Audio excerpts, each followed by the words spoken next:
네, 안녕하세요. 2021년 미래에셋증권 하반기 투자 컨퍼런스 첫 번째 날, 첫 번째 세션 매크로 전망과 전략 시작하도록 하겠습니다. 2021년 상반기가 막바지를 향해 가는 지금 미국 증시도 국내 증시도 사상 최고가를 향해 가고 있습니다. 매일매일 경신하고 있는 상황이기도 하죠. 이 기세를 하반기까지도 이어갈 수 있을지, 그렇다면 그 안에서 자산 배분은 미국으로 해야 할지 아니면 역타 신흥국으로 해야 할지, 또는 국내에 조금 더 무게를 실어야 할지, 또 그 안에서 경기 민감주를 봐야 할지 기술 성장주를 봐야 할지 명확한 방향성 잡기가 쉽지 않습니다. 오늘 이 시간 함께 하신다면 조금이나마 명확해지지 않을까 싶어요. 일단 이분과 인사 나누고 시작하도록 하겠습니다.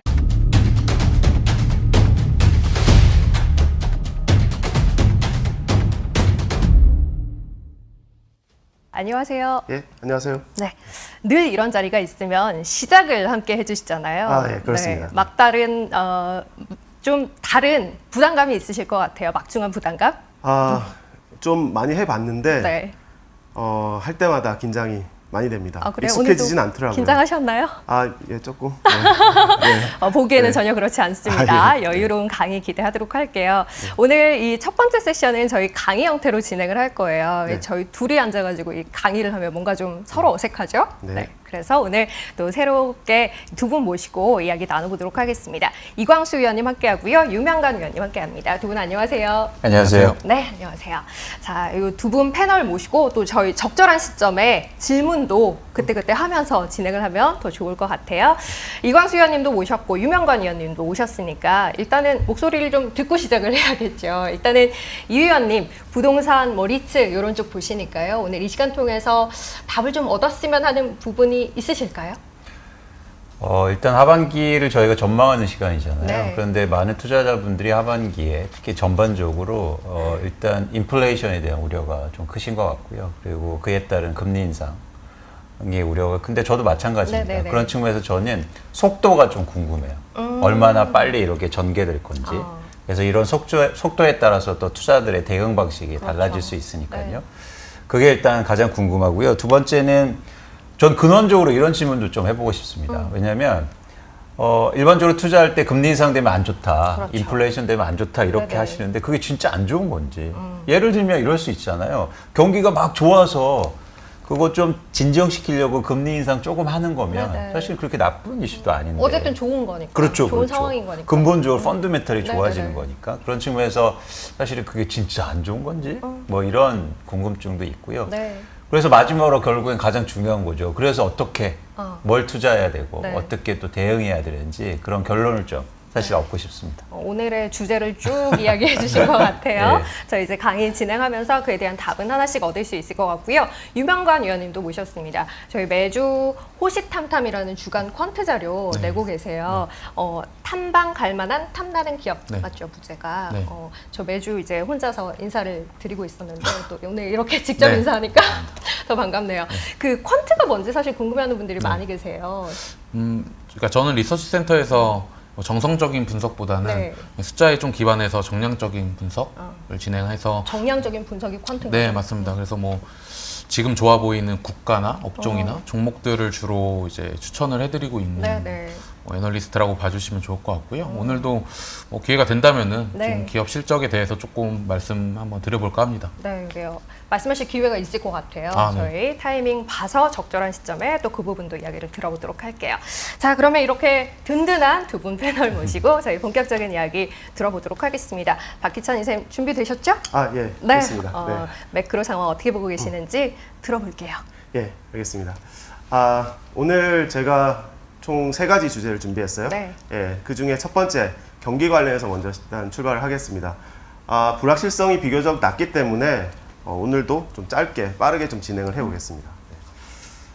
첫 번째 이 슬라이드는 우리 이제 많이 들어보셨겠지만 지금의 전 세계 정부 부채가 2차 대전 이후 최고치다. 뭐 이런 얘기를 갖다가 지금 하고 있죠. 예, 그림에서도 잘 나옵니다만. 근데 제가 꼭 비교를 해보고 싶은 그림이 있었어요. 바로 금리. 어떻습니까? 금리를 딱 보시면 2차 대전 때보다 금리가 더 낮아요, 지금. 네. 그러니까 금리가 지금 굉장히 충분히 낮다라는 걸 지금 보여주고 있는 거죠. 예, 그러니까 이렇게 부채가 증가해도 경기가 괜찮고 주식시장이 계속 좋고 뭐 이런 상황이 벌어지고 있는 것 같아요. 금리가 좀 올라도 괜찮을 것 같습니다. 워낙 낮기 때문에. 예, 그래서 뭐 금리가 좀 올라도 시장이 대단히 충격받을 것 같지는 않다. 이런 느낌도 사실은 이 차트를 통해서 이해하시면 될 것 같아요. 네. 두 번째, 방금 전에 말씀드렸던 거의 연장선상인데 금리가 그렇게 낮고 하다 보니까 이렇게 유동성 비율이 급증했어요. 과거하고 전혀 비교할 수가 없죠. 기록적인 유동성 상황입니다. 이것이 지금 경기 회복과 또한 인플레 상황의 심각성을 조금씩은 자극하고 있는 거죠. 그러니까 예년하고 다르기 때문에 유동성의 효과를 갖다가 그렇게 뭔가 단정적으로 유동성이 뭐 인플레를 별로 자극하지 않아 이렇게 접근하기에는 좀 이제 위험해 보이는 그런 측면이 분명히 있는 것 같아요. 네. 제가 이제 이 차트를 되게 최근에 중요하게 보고 있습니다. 왜냐하면 이 차트가 지금 현재 미국의 상황을 가장 잘 보여주는 것 같아요. 네. 그래서 매우 단순한 차트입니다만 이게 이제 뭐냐하면 미국 제조업자들이 느끼는 체감하는 수주 잔고 사상 최고입니다 지금. 네. 그리고 그들이 또 체감하는 고객 재고는 사상 최저 수준이에요. 네. 그러니까 이렇게 지금 고객들이 재고가 부족한 상황이죠. 재고가 부족한 상황 속에서 수주를 갖다가 엄청나게 지금 밀어놓고 있는 겁니다. 근데 우리 미국 제조업자들이 아직 생산을 충분히 못 해주고 있어요. 사람들이 일터로 충분히 복귀하지 못했기 때문에 그래서 이렇게 수주 잔고가 이렇게 쌓여 있는 거죠. 그렇습니다. 저희는 이 부족한 재고를 메꾸기 위한 작업들이 하반기에 진행될 가능성이 매우 높다 이렇게 판단하고 있어요. 우리가 흔히 얘기하는 재고 재축적, 재고 리스타킹 국면이다라고 보고 있습니다. 이것이 향후에 한 1년 정도는 진행될 걸로 보고 있기 때문에 하반기에는 경기 관련된 불확실성은 크게 느끼지는 않는다 이렇게 설명드릴 수 있을 것 같고요. 뭐 수주 잔고가 이렇게 쌓여 있으니까 뭐 그만큼 이제 경기 회복의 잠재력이 크지 않겠느냐라는 것도 아울러서 이 차트에서 이해하실 수 있을 것 같아요. 네. 자, 제가 경기 관련해서 마지막으로 준비한 차트입니다. 네. 여기 미국의 일자리 상황이죠. 이 부분은 미국 경제가 얼마나 빨리 정상화되고 있느냐라는 것을 보여주는 지표이기도 하고 우리 FRB 연준에서 정책을 꾸려나갈 때 있어서도 가장 중요하게 체크하는 지표라고 이해하시면 될 것 같아요. 근데 딱 보시면 아시겠지만 지금 현재 미국의 구인 건수가 어떻습니까? 지금 사상 최고치로 올라왔어요. 최근에 급증했죠. 네. 지금 구인 건수가 지금 전체 실업자 수에 맞먹는 수준입니다. 네. 다 지금 일터로 돌아올 수 있어요. 네, 그 정도의 상황이죠. 이론적으로 봤을 때는. 물론 뭐 저처럼 이제 금융업에 일하는 사람이 갑자기 호텔에서 일하라고 하면은 물론 못하긴 하죠. 그런 걸 이제 마찰적 실업이라고 하긴 하는데 어쨌든 지금의 일자리는 충분히 지금 제공되고 있는 상황이고 결국은 돌아올 것으로 보여지는데 6월에서 9월 사이에 변화가 빠를 걸로 봅니다. 왜냐하면 6월에서 9월 사이에 현재 지금 지급하고 있는 특별 실업급여가 다 축소될 예정이거든요. 그래서 지금 특별 실업급여를 너무 많이 받고 있어서 사람들이 일터로 안 돌아온단 말이에요. 근데 그런 사람들이 상당 부분 빠르게 돌아올 것이다라고 해석을 하고 있습니다. 결국은 미국 경제의 정상화 속도가 조만간 빠르게 진행될 것이다. 이렇게 생각하시면 될 것 같습니다. 네. 그 일자리 관련해서 제가 궁금한 게 있는데요. 네. 사실 일자리 할 때 단순하다는 표현 좀 그렇지만 저렇게 숫자로 저희가 얘기하는데 네. 전 질도 중요할 것 같아요. 그러니까 어떤 일자리가 많아지는지 네. 예를 들어서 아까 말씀하신 것처럼 단순히 일용직이라든가 아니면 뭐 일시적인 템포러리 워커들만 일시적인 고용자들만 증가하면 사실 경기의 불확실성이 더 커질 수도 있고 뭐 경기가 좋아진다고 얘기할 수 없잖아요. 질적인 측면에서. 그렇죠. 네. 그런 측면에서 좀 요즘에 그렇게 증가하는 구인 건수는 어떤 일자리들이 많아지는 겁니까? 되게 쉽습니다. 경기 정상화 관련된 부분이에요. 그러니까 경제가 봉쇄되면서 피해를 많이 받았던 업종들 예. 그쪽이에요. 그러니까 가장 쉽게 생각할 수 있는 것 중에 하나가 바로 레저, 숙박 이런 쪽이 제일 많아요 지금. 일단은 구인 건수가 제일 많고 그 다음에 이제 또 우리 많이 볼 수 있는 도소매, 창고 이런 업종 있지 않습니까? 그러니까 우리 뭐 온라인으로 소비는 많이 하긴 했는데 오프라인 소비 활동이 충분하지 않았고 그러다 보니까 그쪽에서 또 구인 건수가 많이 증가를 했죠. 근데 또 저 그래프를 보면 구인 건수 증가하면 당연하게 걱정하는 우려가 금리 인상 아까도 말씀하셨는데 금리가 충분히 낮다 네. 이런 말씀하셨는데 만약 저렇게 빨리 고용자 수 증가하면 속도가 굉장히 빨라지는 거 아닌가요? 금리 인상 속도. 그 부분이 네. 하반기의 키포인트인데 네. 사실 금리 인상까지는 생각하진 않아요. 근데 어쨌든 FRB의 정책이라는 것이 두 가지가 있잖아요. 지금 네. 금리 정책이 있고 양적 완화 정책이 네. 있잖아요. 네. 그러니까 양적 완화 정책에 대해서는 조금 불확실성이 제기되고 있다라고 네. 이해하시면 될 것 같아요. 네. 그래요. 여기까지가 일단은 제가 오늘 말씀드리는 첫 번째 네. 파트입니다. 네, 네. 그 지금 이제 간단하게 이야기가 나왔는데 인플레, 뭐 통화정책 방향성의 변화 이런 이야기들을 사실 빠뜨리고 갈 수가 없습니다. 일단 첫 번째 파트에서 봤듯이 경기 상황 자체에 대해서는 성장을 할 걸로 보이고 정상화되는 국면에서 불확실성은 낮다라는 이야기를 했습니다만 사실 팬데믹 이후에 경제가 정상화되고 주가 지수가 회복되는 과정에서 이게 자체 동력으로 이루어진 일은 아니었기 때문에 네. 정책적인 뒷받침이 있었던 거기 때문에 그렇죠. 이제 다 회복됐으니 빼야 하는 것 아닌가라는 걱정을 또 하게 됩니다. 지금 시장이 보고 있는 가장 큰 변수 가운데 하나가 아닐까 싶은데 이에 대해서 어떻게 보시는지 이야기를 좀 비중을 할애해서 들어야 될 것 같아요. 네, 알겠습니다. 제가 두 번째 파트입니다. 네. 보시다시피 인플레 통화 정책 불확실성이 높다. 이렇게 보고 있죠. 그래서 이 부분에 대해서 조금 설명을 드려볼게요. 일단 뭐 그림 보시면 나오지만 하여튼 요새 기록적인 것들이 너무 많아요. 앞에 차트에서도 뭐 일부 보여드렸죠. 뭐 유동성 상황이 어떻고 금리가 어떻고 또는 뭐 수주 잔고가 뭐 사상 최고니 이런 얘기 말씀드렸잖아요. 인플레이션도 지금 30년 내 최고 수준입니다. 숫자로 얘기하면 뭐 3%대 중반 정도. 보시다시피 2010년 이후로는 2%를 넘어가지 않았어요. 그러니까 이 박스권에서 계속해서 유지가 될 것인가가 결국은 연준 통화 정책의 향후의 키포인트가 되는 거죠. 근데 우리 뭐 잘 아시는 파월 의장, 연준의 파월 의장은 이것이 자꾸 일시적이라고 얘기를 하고 있는 겁니다. 결국은 여기로 돌아갈 것이다라고 설명을 하고 있는 거죠. 좀 어렵습니다. 사실은 답변들이 조금 어려운 것 같아요. 일단은. 그래서 불확실하다고 이제 말씀드리는 건데 기저효과가 지배적이다라고 생각하진 않습니다. 왜냐하면 과거에도 기저효과가 클 때가 있었어요. 하지만 상단을 잘 넘어가진 않았습니다. 실제로 제가 숫자로 따져보면은 기저효과가 1%도 안 돼요. 그러니까 지금 3%대 중반이니까 기저효과 빼도 2%대 중반 넘어간다는 얘기입니다. 지금. 기저효과가 차지하는 비중은 1%포인트도 안 된다? 안 됩니다. 실제로 그렇습니다. 그래서 생각보다는 기저효과 이상의 것이 크다라고 볼 수 있는 거예요.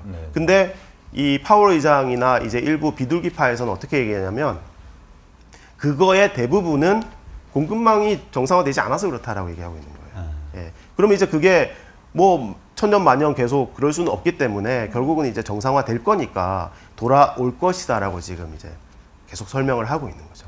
그렇습니다. 근데 일각에서는 또 그럽니다.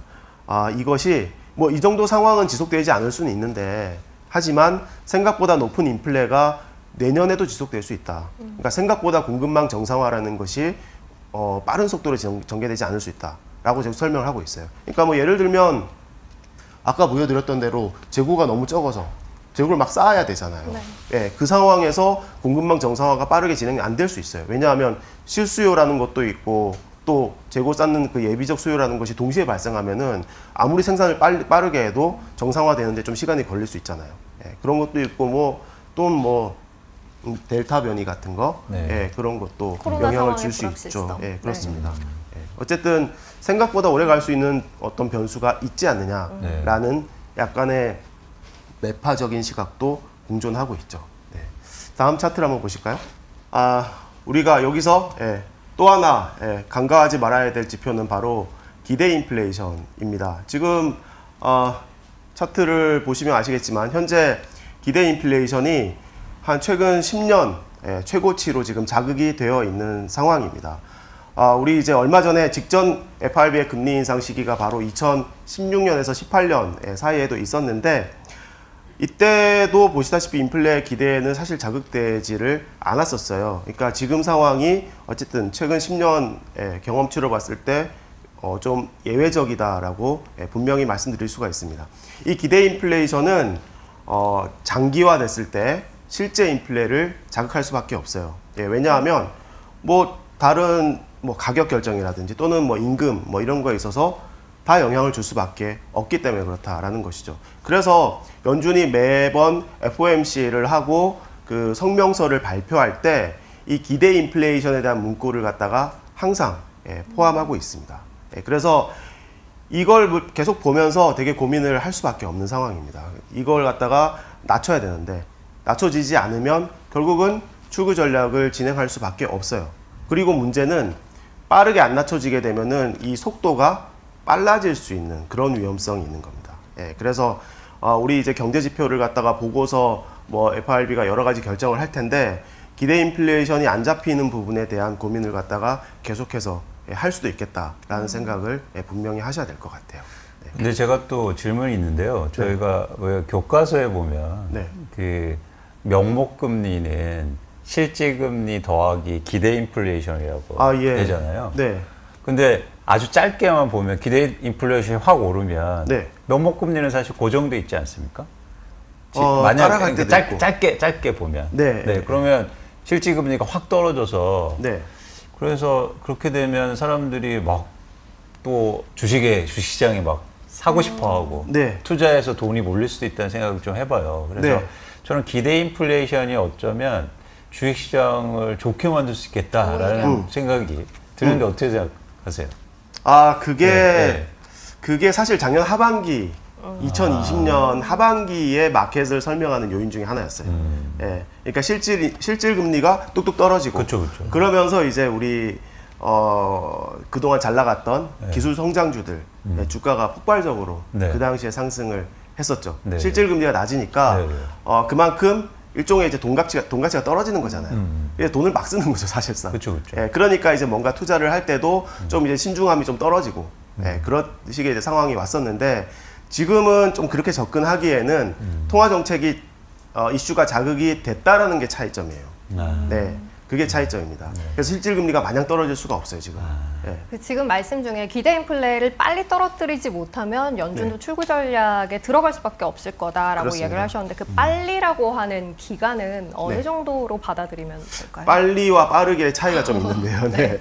일단은 빨리와 관련해서는 언제 하냐의 문제잖아요. 언제 하냐의 문제에 대해서는 일단 월가에서는 대부분 올해 연말께 테이퍼링에 들어간다고 예측을 다들 하고 있습니다. 그리고 빠르면 뭐 7월 FOMC 아니면 8월 달 잭슨홀 미팅 그때 뭔가 시그널을 줄 것이다 이렇게 대략 예측들을 하고 있죠.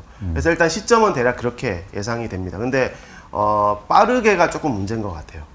우린 이제 어떤 뭐 금리 인상이든 뭐 아니면 이런 출구 전략이든 아니면 여러 가지 외부 변수가 됐을 때 이게 굉장히 빠른 속도로 진행되면은 사실 마켓에서는 적응을 잘 못해요. 그게 이제 시장의 어떤 조정으로 항상 이제 이어지게 되거든요. 근데 예측 가능한 수준에서 뭔가 움직이게 되면 시장은 그냥 그래 나 알아 이렇게 하거든요. 그래서 그 정도는 내가 충분히 감내할 수 있어 이렇게 이제 생각을 하는 겁니다. 그래서 일단은 제가 봤을 때 언제 하냐의 문제보다는 속도와 관련해서 이 지표 또는 앞서 말씀드렸던 여러 가지 지표들을 갖다가 함께 같이 보셔야 될 것 같아요. 네. 자, 그러면 뭐 지금까지 정리를 좀 해보자면 일단 경제 상황이 좋아지는 것, 그 방향성은 분명히 틀리지 않으나 그 안에서 연준의 정책 방향성의 변화 그리고 그 시기와 속도의 문제 요거는 변수로 남아있을 수 있겠다 이렇게 정리 가능할 것 같습니다. 자, 그럼 이제 중요한 건 상황은 상황인 거고 우리가 그 안에서 어떻게 해야 할까에 대한 이야기일 거예요. 불확실성이 어쨌든 존재하고 있는 하반기 자산 배분 어떻게 해야 할지 그 전략에 대한 조언을 좀 들어볼까요? 네. 마지막으로 세 번째 준비한 투자 전략 부분입니다. 전략들을 갖다가 좀 여러 가지를 좀 준비를 했어요. 하나하나 좀 짚어보겠습니다. 일단 첫 번째, 방금 전 쭉 이제 연준의 출구 전략 관련된 얘기를 했으니까 그에 파생돼서 이어지는 내용으로 먼저 준비했습니다. 테이퍼링에 우리가 어떻게 대응해야 될 것인가 라는 부분인데 미국 주식 비중을 조금 늘려서 대응하자 이렇게 얘기를 한 겁니다.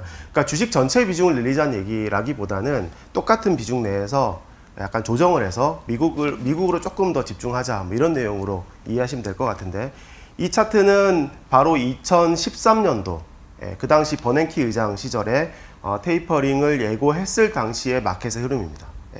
그때 우리 뭐 테이퍼 텐트럼이니 뭐 이런 말들도 막 했었는데 사실 미국 주가 한번 보세요. 펜트럼이면 시장 발작이다 뭐 이런 표현인데 미국 주가를 봤을 때는 뭐 그다지 발작스럽지 않은 그런 그림이에요. 1.5개월 만에 조정과 회복을 다 끝내버렸습니다. 네. 그 이후에 어떻습니까? 쭉 올라갔잖아요. 13년 12월 달에 결정했습니다. 테이퍼링 결정을. 실제로 시행하기 시작했어요. 계속 올라갑니다. 주가가. 별달리 충격을 안 받았죠. 미국 주시장은. 신흥국은 느낌이 전혀 달라요. 그림 보시는 대로. 조정도 되게 오래 걸렸고 이후에도 회복하지 못했죠. 네, 이게 이제 결정적인 차이입니다. 그래서 그때 뭐 신흥국 뭐 펀더멘탈하고 지금이 뭐 다르지 않겠느냐? 당연히 다르죠. 지금이 더 나쁩니다. 신흥국이. 그래서 일단 이번 테이퍼링을 예고하고 진행하는 이 상황에서 미국 주식 중심으로 조금 압축하는 것이 포트폴리오의 안정성을 높이는 전략이다. 이렇게 먼저 말씀을 드릴게요. 네. 자, 두 번째, 앞서서 이제 불확실성이 높다고 말씀드리지 않았습니까? 연준이 실제로 어떻게 할 건지에 따라서 우리의 어떤 전략은 조금 시나리오로 접근할 필요가 있겠다라는 거예요. 그래서 역설적이게도 연준이 일시적 인플레라는 말을 할 때마다 인플레 기대 심리는 죽지 않습니다. 왜냐하면 현재 정책 기조를 계속 갖고 가겠구나라는 거거든요. 엄청난 유동성과 이런 상황이. 그래서 일시적 인플레이라는 입장을 고수할수록 오히려 인플레에 대한 기대 심리가 높아지고 그러면 이제 우리의 이제 경기 민감주들이 오히려 더 강세를 띨 가능성이 높겠다 이렇게 봐야 되는 거고요. 반대로 약간의 이제 마켓을 톤 다운하기 위한 노력을 하게 되면은 기대 인플레이션이 좀 꺾이게 되고 그러면서 우리 이제 또 시장에서 좀 다수의 플레이어들이 기대하고 있는 하이 퀄리티 기술주가 갈 수 있어요. 대신에 경기 방어업 정도 같이 가져가면서 약간의 바벨 전략으로 가시면 될 것 같습니다. 근데 지금 상황에서 어느 쪽일 것이다 라고 딱 무게를 이렇게 기울이기가 조금 어려운 상황인 것 같거든요. 그래서 지금 저희가 봤을 때는 일단은 좀 펼쳐놓고 가는 게 맞다고 봐요. 양쪽을 갖다가 다 일단 해놓고 앞서 말씀드렸던 여러 가지 그 인플레 상황 그리고 FRB의 정책 뭐 이런 것들을 좀 팔로우업 해가면서 약간 이제 방점을 두는 방향으로 가야 되지 않겠느냐 이렇게 보고 있습니다. 그러게요. 둘 다 열어놓고 시장은 그때그때 스타일 변화를 좀 빠르게 가져갈 것 같다라는 생각이 그렇습니다. 듭니다. 다만 이제 그렇다면 좀 어렵죠. 사실 이쪽도 가능하고 저쪽도 가능하다라는 건 잘못 엇박자를 타면 완전히 좀 힘들어질 수 있다라는 그렇죠. 이야기가 저게 약간 되기도 두더지 하니까요. 잡기가 그러니까요. 네. 그래서 시나리오를 조금 더 구체화해서 우리가 어떤 부분들을 봐야 할지에 대한 조언을 지금 바로 유명관 위원님이 해주시면 좋을 것 같아요. 그러니까 최근 주식시장도 보시면은 굉장히 이제 스타일 로테이션이 빠르게 나타나면서 좀 난이도가 높아졌다라고 판단을 하고 있는데요. 사실 주가가 오르는 뭐 업종이나 기업들의 지금 공통적인 특징은 실적이에요. 그러니까 되게 진부한 얘기일 수도 있겠지만 결국에 실적이 오르는 기업들의 주가들은 같이 올라갈 수밖에 없거든요. 그게 왜 그런지에 대해서 조금 덧붙여서 말씀을 드리면은 주가가 오르기 위해서는 저희가 뭐 밸류에이션을 더 주거나 그러니까 기업 실적이 더 좋아지면 됩니다. 근데 작년에는 앞서서도 이제 설명 많이 해주셨는데 워낙 유동성이 풍부하다 보니까 기업들의 이제 밸류에이션을 저희가 굉장히 높게 줄 수가 있었어요. 그랬죠. 근데 지금부터는 이제 밸류에이션을 더 높게 주기는 어려운 장세인 거죠. 그럼 결국에는 기업들의 실적이 굉장히 중요해질 텐데 최근에 이제 국가별로 봤을 때에는 미국이나 한국 기업들의 실적이 일단 좋습니다. 그리고 연초부터는 뭐 소재나 뭐 산업재 같은 경기 민감한 섹터들의 이익이 굉장히 좋았고요. 최근에는 이제 백신 접종률이 좀 높아지면서 뭐 경기 소비재나 이런 관련된 sek터들의 어닝도 사실 굉장히 좋은 부분이에요. 그래서 일단 기업 실적 관점에서는 굉장히 긍정적인 모습을 보이고 있다가 이제 포인트가 될 것 같고요. 추가적으로 두 가지 정도만 좀 말씀을 드리고 싶은데 일단 저는 점유율이 높아지는 업종들에 좀 주목을 할 필요가 있다라고. 점유율? 네, 맞습니다. 그러니까 상대적으로 이익이 조금 더 빨리 개선된다라고 볼 수도 있고요. 아니면 그 산업 내에 속하는 기업들의 뭐 제품들의 경쟁력이 높아지면서 점유율이 올라가는 이제 업종들은 충분히 기회가 있다라고 저는 보고 있어요. 뭐 대표적으로 반도체나 화장품, 의류 그리고 건설기계 이러한 섹터들의 업종들을 저는 선호를 좀 하고 있는 관점입니다. 그리고 뭐 제가 실적에 대해서 말씀을 드리는데 네. 이제 기업의 실적이 좋아지려면은 사실 매출액이 올라가거나 뭐 마진이 올라가거나 이 둘 중에 그렇죠. 하나 이제 결정이 돼야 되는데 하반기부터는 저는 마진이 훨씬 더 중요해질 거라고 보고 있습니다. 마진. 네, 맞습니다. 그러니까 매출이 올라가는 것도 중요하다고 볼 수가 있지만 네. 지금은 사실 물가가 굉장히 올라가고 있는 국면이기 때문에 사실 이러한 부분들을 바로바로 이 제품 가격에 전가시킬 수 있는 그런 기업들이 유리할 것이다라고 보고 있고요. 그리고 재밌는 게 뭐냐면 내년도에 갔을 때요. 네. 마진이 지금보다 올라가는 기업들이 굉장히 희소해집니다. 그러니까 시장이 굉장히 적어지게 되거든요. 사실 희소한 쪽으로 사실 돈은 쏠리게 되어 있고 그런 쪽에서 저는 프리미엄이 충분히 나올 것이라고 보고 있기 때문에 투자자분들도 사실 매출도 물론 중요하지만 마진에 대해서 조금 더 포인트를 잡으셔서 좀 투자의 방향성을 잡으시는 것을 좀 추천을 드리고 있습니다. 그래요. 전체적으로 이제 점수를 매긴다고 했을 때 그 맞습니다. 점수라고 할 수 있는 돈의 파이가 커지기는 이제는 조금 힘든 맞습니다. 상황으로 접어든 네. 상황이면 그 안에서 나눠 먹는 양을 많이 가져갈 네, 수 맞습니다. 있는 쪽이 유리해 보인다라는 의미에서 점유율 높은 기업이 결국은 마진도 네, 높겠죠, 그죠? 맞습니다. 그런 쪽으로 좀 보자라는 이야기를 해주셨고요. 자, 이제 전반적인 그림을 그려봤는데 저희 세부 테마에 대해서도 이야기를 좀 들어봤으면 좋겠어요. 사실 빅테크 제일 관심들 많으시죠. 네, 그래서 그렇습니다. 이쪽은 어떻게 투자를 해야 할지, 하반기는 어떻게 보시는지 좀 이야기 들어볼까요? 네. 일단 기술주 쪽은 저희는 좀 압축해야 된다라는 네. 관점이에요. 예, 어쨌든 아까도 잠깐 말씀드렸지만 실질 금리 좀 올라갈 수 있는 여건 하에서 우리 투자가들의 생각이 조금 덜 공격적일 가능성이 높거든요. 예. 근데 기술주에서 저희는 핵심 빅테크들 우리가 잘 알고 있는 그쪽이 일단은 더 유망하다고 봅니다. 왜냐하면 사실 작년 9월 달 이후로 우리 흔히 알고 있는 빵 주식들 있잖아요. 주가가 별로 못 올랐어요, 사실.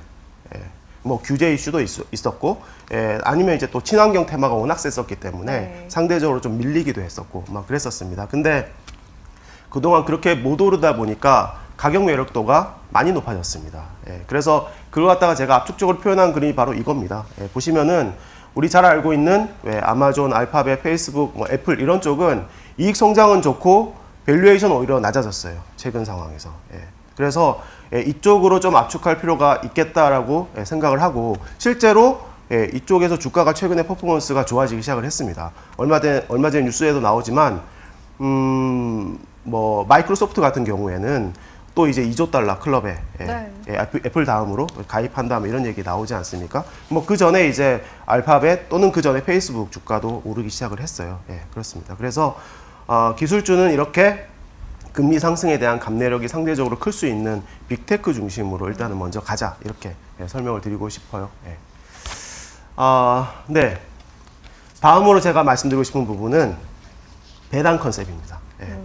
우리 일단은 마켓에서 좀 기대 수익률을 약간은 좀 낮춰야 될 필요성이 커지고 있다. 어쨌든 불확실성이 크기 때문에 그래서 이 배당의 가치가 좀 더 커지는 국면이다라고 보고 있어요. 그리고 이 배당주의 어떤 중요한 하나의 투자 컨셉으로서 리츠, 저희 사실 리츠에 대해서는 지난해부터 계속해서 상당히 많이 강조를 하고 있는 상황이고 사실 올해 리츠 인덱스가 미국 전체 주가 지수를 압도하고 있는 상황입니다. 그만큼 이제 리츠의 퍼포먼스가 좋은데 리츠는 사실 우리 잘 알고 있는 뭐 데이터 센터, 물류 창고 이런 쪽도 주가가 좋았습니다만 또 경기 정상화 컨셉에서 리테일 오피스 주가도 최근에 활발하게 회복하고 있어요. 그래서 단순하게 배당 투자 컨셉도 있지만 주가도 계속 좋을 것 같아요. 이쪽은 그런 두 가지 측면에서 이런 쪽을 좀 강조할 수 있을 것 같습니다. 부동산, 리츠, 네. 배당 투자 컨셉에서도 볼 수 그렇습니다. 있을 것 같다. 배당 이야기를 했으니까 국내 기업들은 혹시 배당 관련한 이슈 없는지 그것도 좀 체크하고 넘어갈까요? 일단 고배당주가 5년 동안 사실 부진했었어요. 그렇죠. 국내 주식시장에서. 네. 2016년도부터 시작해서 2020년도까지 사실 주목을 받지 못했었는데 워낙 시장에 돈이 많다 보니까 뭐 성장주들의 돈이 쏠리면서 그렇죠. 그런 모습을 보였지만 올해 상반기에 오랜만에 사실 배당주가 선전을 했습니다. 섹터 구성 자체에서도 굉장히 유리했었고요. 근데 일단 뭐 퀀트 관점에서 네. 배당주에 계속 관심 가져볼 만한 이유가 뭐냐면요. 일단 배당 서프라이즈가 기대가 된다라는 부분이에요. 그러니까 기업들의 실적은 좋아지고 현금은 풍부해지는데 사실 배당은 사실 늘지 못했습니다. 그리고 뭐 올해 기대되는 배당 수익률 자체가 제 기준에서는 굉장히 낮게 추정이 되어 있다라고 보고 있거든요. 전체적으로? 맞습니다. 그러면은 연말에 가서 혹은 뭐 중간 배당 최근에 뉴스 보시면은 뭐 배당 다시 재개하겠다라는 네. 기업도 나오고 있는데요. 여전히 사실 배당 서프라이즈에 대한 기대는 유효하다라고 보고 있고요. 뭐 지속적인 관심은 필요하다라고 보고 있어요. 또 한 가지 이 위원님께도 질문 드리고 싶은 게 좀 전에 이제 그 부동산 리츠 투자 최근에도 성과가 좋았고 네. 앞으로도 괜찮아 보인다라는 이야기를 해주셨으니까 네. 전문가시잖아요. 얘기를 안 들어볼 수가 없어요. 저희가 사실 올해 들어서면서 올해 상반기 리츠 투자 전략은 회복이었습니다. 네네. 그러니까 뭐냐면 지난해 코로나19 때문에 특히 부동산 분야 중에서 타격이 많은 분야가 컸거든요. 예를 들면 쇼핑몰, 그렇죠. 호텔, 리조트, 오피스 뭐 이런 분야가 안 좋았는데 네. 올해 상반기에 이런 안 좋았던 분야를 좀 적극적으로 투자해보자. 사실 그래서 수익률이 굉장히 좋았고요. 네. 회복이 빨랐죠. 저희가 이제 하반기부터는 전략을 좀 바꾸는데요. 이제 성장하는 리츠에 좀 분위기를 좀 바꿔볼 필요가 있다라는 생각을 갖고 있습니다. 그래서 이제 금리가 인상하는 구간에서 항상 리츠가 조금 투자자들한테 외면받을 수 있는 가능성은 시중금리가 오르니까 상대적으로 배당 수익률이 떨어져 보이잖아요. 근데 이런 과정 속에서도 만약 성장 때문에 배당을 증가시킬 수 있다면 그러면 더 매력적으로 느껴질 수 있다는 거죠. 그래서 하반기에 리츠 투자 전략은 성장하는 리츠. 대표적으로 5G 인프라스트럭처 리츠와 네네. 데이터 센터, 그다음에 주택 임대하는 리조트, 주택 임대하는 네. 그런 쪽 리츠들을 좀 관심 있게 보고 있습니다. 근데 저희가 기본적으로 리츠 투자할 때 핵심적인 사항을 이제 간과하지 꼭 아셔야 될 게 뭐냐면 몇 가지 중요한 게 있어요. 네. 뭐냐면 이렇게 수요가 증가하는 것뿐만 아니라 사실은 부동산에 투자하기 때문에 진입장벽이 되게 높아야 됩니다. 그래서 여러분이 이제 리츠를 투자하실 때 내가 사고 있는 리츠, 투자하고 있는 리츠가 진입장벽을 갖고 있느냐, 근원적으로. 대표적으로 요즘에 진입장벽이 굉장히 커지고 있는 그 부동산 중에 한 분야가 골프 코스예요. 왜냐하면 환경보호 이런 것 때문에 골프장이 안 생기잖아요. 새로 만들기 어렵죠. 근데 수요는 계속 증가하잖아요. 그러니까 사실은 이익과 그리고 배당이 계속 증가할 수 있는 그런 게 충분히 가능한 거죠. 그래서 여러분들이 이런 부동산을 보실 때 이렇게 진입장벽을 갖고 있느냐가 되게 중요해 보이고요. 네. 이런 진입장벽은 여러 가지 또 종류가 있습니다. 대표적으로 데이터 센터 리츠가 이런 진입장벽을 갖고 있는데 향후로 사실은 이런 진입장벽 중에 중요한 게 뭐냐면 기술이잖아요. 그래서 기술 경쟁력이나 예를 들어서 특허라든가 네. 운영 경쟁력을 갖고 있으면 누가 또 못 들어오니까 그런 측면에서 저희가 데이터 센터라든가 아니면 5G 인프라스트럭처 이런 리츠들을 또 주목해서 보는 이유이기도 합니다. 그래서 요약하자면 하반기에는 성장하는 리츠 투자하시는데 진입장벽을 갖고 있는 리츠면 더할 나위 없겠다라는 생각을 갖고 있습니다. 네, 그래요. 5G 네. 그리고 데이터 센터 네, 이런 쪽 그렇습니다. 특히 관심 있게 보고 네, 있다라는 네. 이야기로 리츠에 대해서는 정리를 하고 다음 테마에 대해서 또 이야기 들어보죠. 앞서 이제 뭐 쇼핑몰 뭐 이런 쪽도 이야기해 주셨습니다만 최근에 이제 소비 회복되는 구간에서 관련된 서비스에 대한 관심도 굉장히 커요. 예, 그렇죠. 예. 지금 현재 미국의 소비 상황을 보시면 네. 서비스업이 이제 겨우 회복하는 단계입니다. 예. 그러니까 이 사람들이 이제 돌아다니기 시작하면은 관련해서 소비가 늘 수밖에 없겠죠. 그래서 실제로 최근에 뭐 여행, 레저 이런 쪽 주식들 상당히 관심도 많고 실제 주가도 많이 좋았었죠. 최근에 미국이 지금 초과 저축이 많아요. 그림 보시면은 여전히. 팬데믹 이후에 이렇게 많은 초과 저축이 지금 쌓여 있습니다. 이게 2조 달러가 넘어가요 지금. 미국 GDP의 10%가 넘는 숫자예요. 이게 다 소비로 전체 다 소비로 간다고 보진 않는데, 그래도 뭐 이 중에 뭐 일부 한 20-30%라도 소비로 가게 되면 전 세계 GDP에는 상당한 영향을 줄 수밖에 없죠. 근데 이건 뭐 미국뿐만의 얘기는 아니고, 뭐 한국이나 이런 국가에도 뭐 당연히 부분적으로 적용될 수 있는 얘기입니다. 네. 뭐 또 하나 이제 우리가 봐야 될 테마 중에 하나는 운임 강세 계속될 것 같아요. 왜냐하면 아까도 계속 말씀드렸지만 이 공급망이 정상화되어 있지 않고 재고가 부족하고 재고 쌓아야 되고 이런 얘기 말씀드렸잖아요. 근데 이 선진국에서는 결국 이 동아시아 공업국가한테 손을 벌릴 수밖에 없어요. 지금 상황에서. 자체적으로 생산이 다 안 되니까. 근데 동아시아에서 미국으로 가고 동아시아에서 유럽으로 가려면 운송 거리가 엄청 나오잖아요. 예, 이 상황이 지금 해소가 안 됩니다. 지금. 네. 예, 운임 강세 계속 될 수밖에 없는 그런 상황이고요. 제가 준비한 마지막 테마입니다. 반도체 서플라이 체인의 변화. 미국이 지금 이걸 주도하려고 하고 있죠. 이 그림 보시면 사실 미국이 전 세계 반도체에서 굉장히 중요한 역할을 하고 있어요. 근데 유독 여기 제가 웨이퍼 가공 캐파라고 정리를 해놨는데 네. 웨이퍼 아시죠? 웨이퍼. 그 얼마 전에 바이든 대통령이 들고 기자회견에서 동그란 거 막 들고 나와서 막 했잖아요. 그런 거거든요. 근데 그걸 유독 미국 내에서는 안 만들어요. 근데 그런 걸 갖다가 이제 상당히 많은 부분을 대만에 의존하고 있고 또는 이제 한국에도 이제 일부 의존을 하고 있는데 이게 좀 불안한 것 같아요. 그 상황이. 특히 이제 대만이 중국 가까이 있다 보니까 좀 불안해하고 있고 반도체를 안보 산업이다라고 얘기를 하고 있습니다. 그래서 미국 내에서 뭔가 좀 온전하게 서플라이 체인을 구축하고 싶은 욕구가 있는 상황이죠. 그래서 이런 새로운 생산 기반을 닦는 과정에서 우리의 또 어떤 새로운 투자 기회가 있을 수 있겠다라는 생각을 하실 필요는 있는데 다만 이건 좀 길게 볼 필요가 있어요. 왜냐하면은 여기서 또 이제 반도체 만들면 한국의 또 반도체 메이커들은 좀 공급 경쟁을 직면할 수 있게 되죠. 물론 이제 당장의 얘기는 아니고 2, 3년 뒤에 얘기긴 합니다만 그래서 그 부분은 조금 이제 길게 보고 관심 있게 변화를 좀 지켜봐야 될 것 같아요. 미국 내 반도체 서플라이 체인의 변화는 우리 기업들에게는 단기로는 기회일 수 있으나 중장기로 봤을 때는 위협 요인이다라고 봐야 그렇습니다. 하겠네요.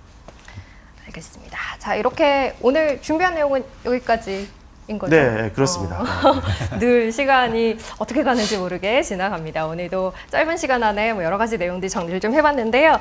잠깐 정리를 하고 마무리를 하자면 일단은 뭐 성장하는 회복되는 그 구간 안에 머물러 있으나 연준의 정책 방향성이라는 불확실성은 남아있다. 그 안에서 우리는 미국 쪽으로 자산의 비중을 조금 더 확대하자라는 이야기 주셨어요. 또 뭐 경기 민감주, 성장주, 다소간 포트폴리오 내에서의 균형감 유지해야 할 것 같다라는 이야기였고요. 세부 테마로는 빅테크 그리고 소비 회복과 맞물린 부분들, 운송업의 강세 그리고 반도체 서플라이 체인의 변화 이런 부분들 좀 눈여겨보자라는 이야기까지 들어봤습니다. 오늘 이렇게 정리하면 될까요? 훌륭하십니다. 네. 자, 알겠습니다. 자, 오늘 함께해 주신 이광수 위원님 그리고 유명관 위원님도 간단하게 소감 좀 들어볼까요? 이 위원님부터. 저희가 이런 거시적 환경에 관심을 갖는 이유는 왜 그런 이야기가 있잖아요. 태풍이 불면 날지 못하는 닭도 날아간다. 네. 사실 그것처럼 이런 큰 변화는 그러니까 우리가 관심 갖지 못한 뭐 회사나 기업들의 큰 변화를 또 일으키기 때문에 사실 이런 고민들 그리고 변화 방향성을 잘 좀 투자분들이 잘 읽어야겠다는 생각이 들었고요. 사실 오늘 굉장히 그런 측면에서 좋은 시간이었지 않나 생각을 합니다. 그래서 저희가 기업도 산업도 막 열심히 공부하지만 이렇게 좀 큰 차원에서 위에서 좀 바라보는 시각도 여러분 꼭 필요하시지 않을까 생각을 해봅니다. 그래서 첫 번째 시간으로 준비를 했고요. 유명관 위원님은 오늘 어떠셨어요? 뭐 최근에 이제 주가 지수가 사상 최고치 기록하고 있지만 아마 투자자분들이 느끼시는 난이도는 작년하고는 매우 달라졌을 것 같아요. 근데 저는 뭐 이럴 때일수록 더 기본에 좀 충실한 투자가 필요하다라고 생각을 하고 있고요. 그 기본은 뭐 펀더멘탈이나 뭐 매크로 환경 이런 것들을 잘 분석하시는 게 가장 기본이지 않을까 생각을 하고 있습니다. 그래서 저희도 뭐 더 열심히 뭐 일을 하겠다. 갑자기 포부를 밝히면서 네, 알겠습니다. 오늘은 여기까지 하고 마무리하도록 하죠. 앞으로 박희찬 이사님의 역할이 조금 더 중요해질 것 같아요. 그렇죠? 매크로 환경의 변화라는 측면에서. 자, 오늘은 여기까지 하고 정리하도록 하겠습니다. 수고해주신 박희찬 이사님 그리고 이광수 위원님, 유명관 위원님 여기서 인사드리죠. 고맙습니다. 고맙습니다. 네.